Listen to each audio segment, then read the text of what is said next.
இங்க பழனிக்காக அப்பத்தா ஒரு பக்கம் டைரக்டா பாண்டியன் கிட்டையும் கோமதி கிட்டையும் பழனிக்கு அவங்க அண்ணன் கடை வச்சு தர போறாங்கப்பா, அந்த விஷயத்துல நீங்க எதுவும் தடுத்துறாதீங்க அப்படின்ற மாதிரி ஒரு விஷயத்த முன்னாடி போட்டு விட்டுறாங்க. ஆனா இதை கேட்ட பாண்டியனும் கோமதியும் நாங்க எப்பவுமே பழனியோட வளர்ச்சியை தடுக்க மாட்டோம், சொல்லப்போனா நாங்களே பழனிக்கு அப்படி ஒரு விஷயம் அவன் கேட்டான்னா பண்ணி கொடுக்க தான் செய்வோம் அப்படின்ற மாதிரி கோமதியும் சொல்றாங்க. பட் இருந்தாலும் அப்பத்தா இருந்துகிட்டு இல்லம்மா நீங்களும் பண்ணுவீங்கன்னு எனக்கு நல்லா தெரியும், ஆனா உங்களோட சூழ்நிலையில நான் அப்படி கேட்க முடியாதுல்ல, ஆனா இப்ப என் பசங்களே வந்து அதை பண்ணித்தரேன்னு சொல்லிட்டு இருக்கானுங்கம்மா, அதனால இந்த விஷயத்த நீங்க கொஞ்சம் ஏத்துக்க மட்டும் செஞ்சா போதும் அப்படின்ற மாதிரி அவங்க ஒரு பக்கம் சொல்லிடுறாங்க. அதுக்கப்புறம் கோமதி ஒரு பக்கம் பழனியை கூப்பிட்டு வச்சு, ஏன்டா பழனி இந்த மாதிரி நீ கடை ஆரம்பிக்க போறேன்னா அதை பத்தி எங்க கிட்ட பேசலாம்லடா, ஏன் நாங்க உனக்கு சப்போர்ட் பண்ண மாட்டோமா அப்படின்ற மாதிரி கேட்டாலும் இப்ப நீ எடுத்திருக்க முடிவு நல்ல விஷயம்ன்ற மாதிரி கொஞ்சம் பாராட்டி விட்டுறாங்க. இன்னொரு பக்கம் பாண்டியனும் பழனியை கூப்பிட்டு வச்சு, பழனி நீ கடை ஆரம்பிக்க போற விஷயம் ரொம்பவே நல்ல விஷயம்டா, சொல்லப்போனா நான் அந்த விஷயத்துக்கு உண்மையிலுமே உனக்கு அப்ரோச் பண்ணுவேன், நீ நல்லபடியா ஆரம்பிக்கணும் அப்படின்ற மாதிரி அவர் ஒரு பக்கம் வாழ்த்திட்டு அங்கிறது கிளம்புறாரு. அதே நேரம் இதை கேட்டுட்டு இருக்க சரவணனும், மாமா எங்க யாருக்கும் தெரியாம நீ இந்த மாதிரி கடலாம் ஆரம்பிக்க போறியா, சூப்பர் சூப்பர் பரவாயில்ல கலக்கு மாமா அப்படின்ற மாதிரி அவங்க ஒரு பக்கம் பழனி என்கரேஜ் பண்ணிட்டு இருக்காங்க. சொல்லப்போனா இந்த மாதிரி பாண்டியன் வீட்டில் இருக்க எல்லாரும் பழனிக்கு சப்போர்ட் பண்ற விஷயம் ரொம்பவே பிடிச்சி போயிருது. அதுவும் இல்லாம அப்பனா நான் கடை ஆரம்பிக்க போறதுல யாருக்கும் எந்த விதமான வருத்தமும் கிடையாது, அப்பனா நான் நல்லபடியா கடை ஆரம்பிச்சு நான் நல்லபடியா முன்னேறணும் அப்படின்ற மாதிரி பழனி ஒரு முடிவு எடுக்கிறாரு. அதனால இங்க பாண்டியனோட கடையில உட்காந்துக்கிட்டு பில்லெல்லாம் எடுத்து எழுத ஆரம்பிக்கிறாரு. சொல்லப்போனால் நாம தான் கணக்கு போட்டு பார்க்கணும், இனிமேல் கணக்கில் வந்து எந்த ஒரு தப்பும் பண்ணக்கூடாது, எல்லா விஷயத்தையும் ரொம்ப தெளிவாக பார்த்துக்கணும். நம்ம மாமா கடையில் இவ்வளோ நாளாக நம்ம வெள்ளந்தித்தனமாக வேலை பார்த்தாலும் கணக்கு வழக்குகளை நம்ம சரியாக கவனிச்சது கிடையாது.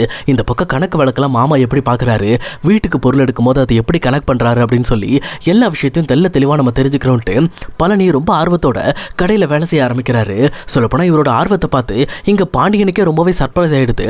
சொல்லப்போனால் பழனிக்குன்னு ஒரு பொறுப்பு வரும்போது தான் இந்த பக்கம் இவன் ரொம்பவே சிறப்பாக செயல்படுறான்னு சொல்லி பாண்டியனும் பாராட்ட ஆரம்பிக்கிறாங்க. அதுக்கேற்ற மாதிரி பழனியும் இங்கே விழுந்து இன்னும் இருக்க போகிறது 1 வாரமோ 2 வாரமோ, அது வரைக்கும் மாமா கடையை நம்ம சிறப்பாக பார்த்துக்கணும்னு சொல்லிட்டு அவர் ஒரு பக்கம் விழுந்து வேலை செய்ய ஆரம்பிக்கிறாரு. ஆனால் அவரோட நியாயத்துக்கு ஒரு கலங்க வர்ற மாதிரி ஒரு பிரச்சனை கிளம்ப ஆரம்பிக்குது. சொல்லப்போனால் இந்த பிரச்சனைக்கான முக்கியமான காரணமே மயிலோட அப்பா தான்.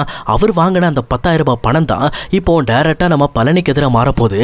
இப்படி இது ஒரு பக்கம் பிரச்சனை கிளம்புறதுக்கு தயாராகிட்டு இருக்க, இன்னொரு பக்கம் இங்க சுகன்யாவும் இந்த மாதிரி பாண்டியன் வீட்டில் பழனி கடை வைக்கிறதுக்கு யாரும் எந்த ஆட்சேபனையும் சொல்லலை. அவங்க எல்லாரும் பழனி கடை வைக்கிறதுல ரொம்பவே சந்தோஷமாக தான் இருக்காங்க அப்படிங்கிற விஷயத்தை பற்றி எல்லாருக்கிட்டையும் போய் சொல்லிட்டு இருக்காங்க. அப்போ இதை கேட்ட முத்துவேல் அதை பெருசாக எடுத்துக்கல.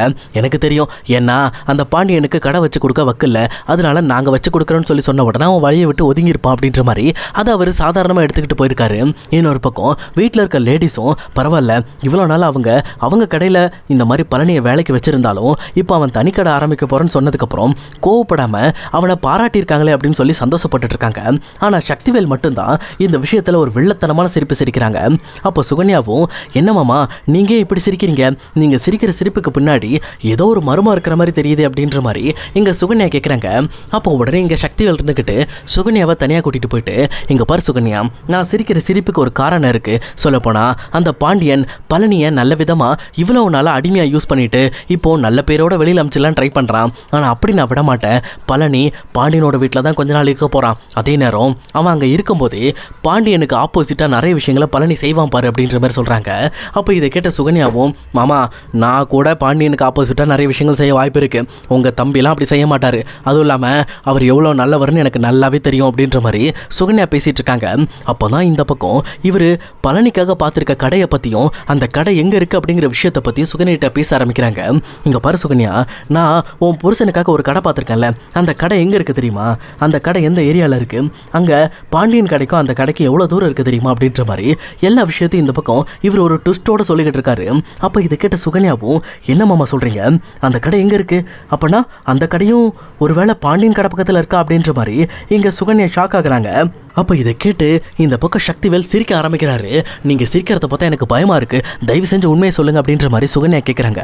அப்போ தான் சக்திவேலும், ஆமாம் சுகன்யா, பழனியோட கடை கரெக்டாக பாண்டியனோட கடைக்கு எதிரிலே வைக்க போகிறேன், அதுலேயும் குறிப்பாக பாண்டியன் கடையை விட பழனி கடை ரொம்ப பெருசாக இருக்க போது, அவனுக்கு சரக்கு மட்டும் கிட்டத்தட்ட ஒரு 12 லட்சத்துக்கு நாங்கள் சரக்கு மட்டுமே போட போகிறோம். அன்னைக்கு நான் அந்த சரக்கை போட்டு பழனியோட கடையை ரொம்ப பிரம்மாண்டமாக்க போகிறோம். அப்போ தான் பாண்டியன் கடையோட வியாபாரம் குறையும், அவன் கண்டிப்பாக அதுக்கப்புறம் பழனி கிட்ட பிரச்சனைக்கு வருவான். அப்போ பழனி பாண்டியனோட அதே வீட்டுக்குள்ளே இருக்க முடியாமல் போராடுவாங்க.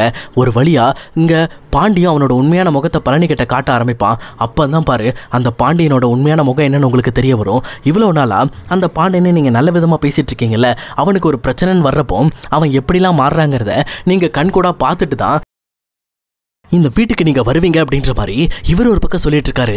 அப்போ இதையெல்லாம் கேட்டுட்டு இங்கே சுகன்யாவுக்கு கொஞ்சம் பயமாக இருக்குது. அவரும் என்னங்க இப்படி பண்ணியிருக்கீங்க, நீங்கள் பண்ண விஷயம் ரொம்பவே தப்பாக இருக்குது. இந்த மாதிரி பழனி நல்லபடியாக முன்னேறி வரணுங்கிறதுக்காக தானே நீங்கள் கடை வச்சு கொடுக்குறேன்னு சொன்ன விஷயத்துக்கு நாங்கள் ஏற்றுக்கிட்டோம். ஆனால் இப்போது எங்களை வச்சு நீங்கள் உங்களோட பகையை தீர்த்துக்க பார்க்குறீங்க அப்படின்ற மாதிரி சுகன்யா கேட்குறாங்க.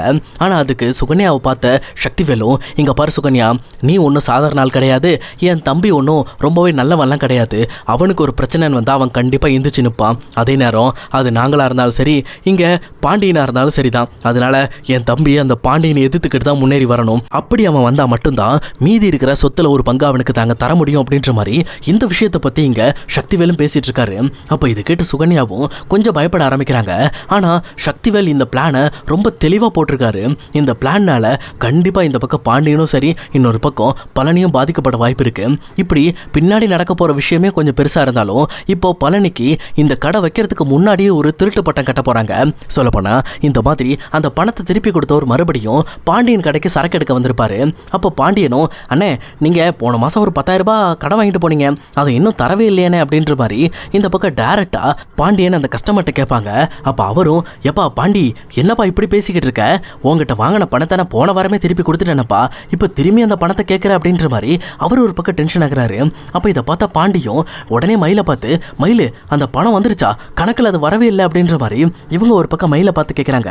அப்போ மயிலும், இல்லை மாமா அந்த பணம் அப்படின்னு சொல்லிட்டு அவங்க திணற ஆரம்பிக்கிறாங்க. அப்போ ஆப்போசிட்டில் வந்த அந்த கஸ்டமரும், இங்கே பாருப்பா, அன்னைக்கு ஒரு வயசான ஒரு மாதிரி உன் கல்லால் உட்காந்துருந்தாரு, அவர்கிட்ட தான் அந்த பணத்தை கொடுத்தேன், அவர் தான் அந்த பணத்தை வாங்கினார் அப்படின்ற மாதிரி இங்கே மயிலோட அப்பாவை டேரெக்டாக இவர் போட்டு கொடுத்துட்றாரு. அப்போ இதை கேட்டுட்டு இங்கே பாண்டியன் யோசிச்சுட்டு இருக்கும்போது மயிலுக்கு வேறு வழி தெரியல, தான் அப்பாவோட பேரை காப்பாற்றுறதுக்கு வேறு வழி கிடையாது. எப்படி இருந்தாலும் பழனி மாமா இப்போ இந்த கடையை விட்டு போகிறாங்கல்ல, அப்போனா அவர் மேலே கெட்ட பேர் விழுந்தாலும் தப்பு இல்லைன்ற மாதிரி, ஆமாம் மாமா அப்பா வந்து அந்த பணத்தை வாங்கி இந்த மாதிரி பழனி மாமாட்ட தான் கொடுத்தாரு அப்படின்ற மாதிரி அந்த விஷயத்தை இப்படி பொய்யா மாற்றி சொல்கிறாங்க.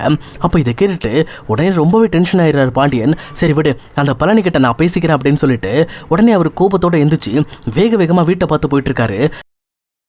அப்போ இதை பார்த்த மீனாக்கு என்ன பண்ணுறதுனே தெரியல. அவங்க ஒரு நிமிஷம் அப்படியே மிரண்டு போயிடுறாங்க.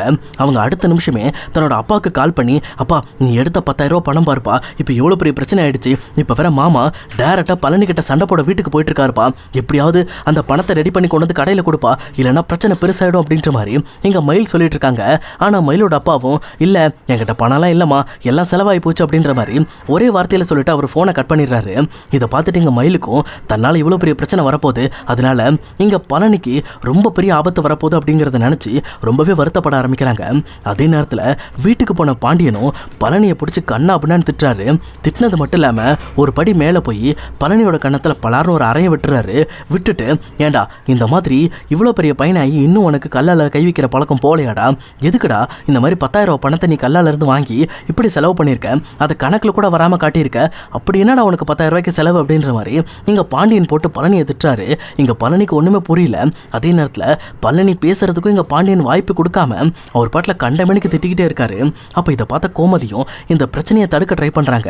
ஆனால் பாண்டியன் இங்கே சமாதானமாகிற மாதிரி தெரியல.